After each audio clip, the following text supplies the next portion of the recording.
যে গান শোনা হচ্ছে ফাসেকি, গান শোনা কি ফাসেকি। আর এই যে গান শুনতে যারা বসলো, গানের আয়োজন করছে, গান শোনাটা ফাসেকি। আর যারা গানের আয়োজনের মধ্যে বসলো তারা হয়ে গেল মুনাফিক। বলেন কি হলো? যারা গান শোনার মানে শুনলো তারা হচ্ছে ফাসেকি, যারা আয়োজন করছে আয়োজনের কারণে যায় বসলো তারা হয়ে গেল মুনাফিক।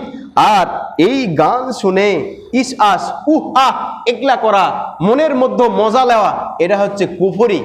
কয়টা স্তর? তিনটা স্তর। একটা হচ্ছে ফাসেকি, 2 নাম্বারটা হচ্ছে মুনাফিকি, আর 3 নাম্বারটা হচ্ছে কুফরি।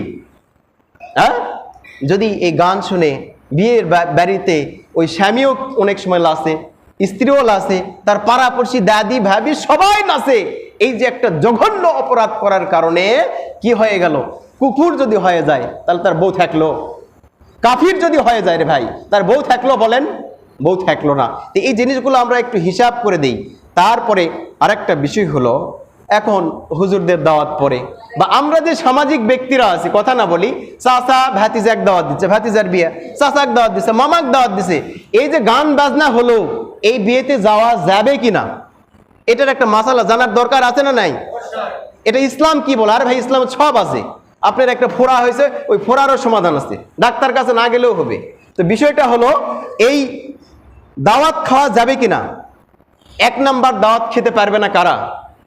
এই মসজিদে যারা ইমামতি করে, পীর মাশায়েখ আলেম ওলামা, তারা ওই বিয়েতে দাওয়াত খেতে পারবে না, ওই বিয়েতে দাওয়াত খেতে পারবে না। আর যারা প্রকৃত ইমানদার তারাও কখনো যেখানে যেই বাড়িতে গান বাদ্য বাজে তাহলে দাওয়াত খাবে না। সমান সমান কি হলো? বয়কট করা হলো। কি হলো বলেন? বয়কট করা হলো। এটা ইসলাম। তারপরেও ওই যে ইমানের 3 নাম্বার স্তরে অন্তরে ঘৃণা করে হলেও খেতে পারবে, কিন্তু কঠোরপন্থী যারা তারা সেখানে কি করবে না? যাবে না, খাবে না। রাসূলুল্লাহ সাল্লাল্লাহু আলাইহি সাল্লাম বলেছেন, কিয়ামতের আগে 4টি জিনিস এমন হয়ে যাবে যেগুলো হারাম, যেগুলো কবিরা গুনাহ, যেগুলো সর্বোচ্চ মানে মারাত্মক বড় গুনাহ, কিন্তু মানুষের কাছে ওটা মনে হবে না। তার মধ্যে 1 নাম্বারটা হচ্ছে জিনা। জিনা। আজকের বয়ফ্রেন্ড আছে, গার্লফ্রেন্ড আছে, জিনার কাজে সহায়তা করার জন্য আমাদের নারী পুরুষ এক জায়গায় পড়াশোনা এটা সেটা বিভিন্নভাবে আমরা করে থাকি। 2 নাম্বারটা হলো কি? সেটা হচ্ছে মদের ব্যবহার। এই মদের ব্যবহারটা আমাদের সমাজে কম না বেশি বলেন তো? সিল্কের ব্যবহার, চাকচিক্য সিল্কের এক জাতীয় কাপড়, রেশমের কাপড় পরিধান করা। আর 4 নম্বরে যে বিষয়টা হচ্ছে বাদ্যযন্ত্র। 4টাই খারাপ, কিন্তু আমাদের শুনে শুনে জানে জানে করে করে মনে হচ্ছে কোনো ব্যাপারই না, ইজিলি আমরা করে ফেলে দিই। এগুলো কাজ করা যাবে না। হ্যাঁ, তো আমরা বিয়ে করি দিনের পথে ঢোকার জন্য, কিন্তু বিয়েতে যদি গান বাদ্য হয় তাহলে যেই দিন থেকে বিয়ে হলো, বিয়ের আগের দিন থেকে গজব, বিয়ের আগের দিন থেকে কি হলো? গজব শুরু হয়ে যাবে।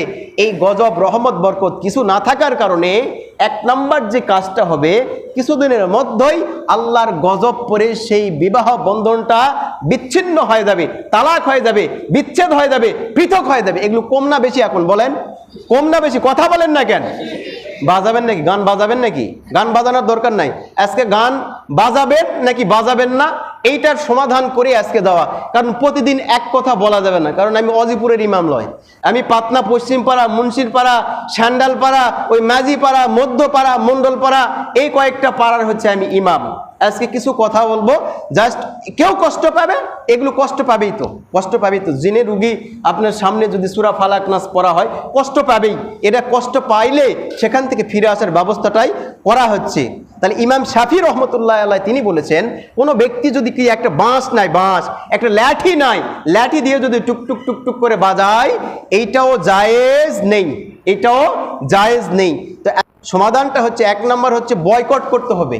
এই গান বাদ্য যারা বাজায় সেই সমস্ত বিয়েতে আমরা কেউ যাব না। রাজি আছেন ইনশাআল্লাহ?